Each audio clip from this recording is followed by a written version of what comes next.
Maintenant que tous les particuliers utilisaient les reçus, qui étaient leur preuve d'avoir déposé, leur preuve de dépôt au final dans ces premières banques de leur or, de leur véritable pièce d'or, il se trouve que celui qui tenait le coffre, donc on va l'appeler maintenant le banquier, le premier banquier, avait compris que du coup, ces particuliers venaient rarement chercher leur or qui était déposé dans le coffre-fort, leur épargne au final.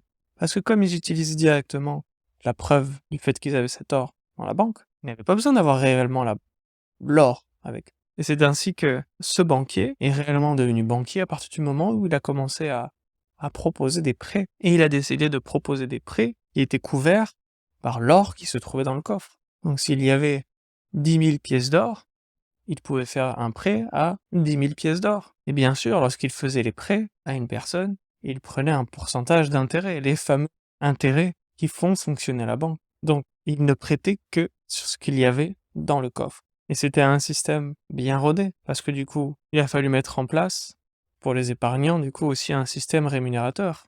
Faire appel aux personnes qui viennent déposer du coup leurs pièces d'or dans leur coffre. Donc le banquier a mis en place le fait que lorsqu'on dépose notre argent, notre or dans le coffre-fort, on obtient un pourcentage, un bénéfice, une épargne.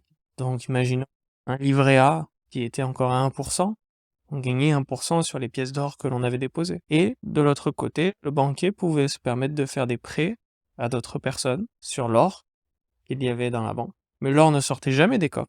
C'était toujours un reçu. Et du coup, les emprunteurs payaient l'intérêt, du coup, sur leur emprunt, beaucoup plus élevé. Et ainsi, la banque prenait la différence et lui permettait du coup un fonds de roulement, son fonctionnement. C'était logique, une entreprise logique de comment l'argent pouvait circuler. Mais l'argent n'était pas créé. Tout partait du fait que les prêts étaient couverts par l'or. Et que si on venait à demander d'échanger notre reçu contre du véritable or, l'or existait réellement, on pouvait toujours retirer. C'est comme si on allait au distributeur de billets et qu'on décide de retirer tout notre argent.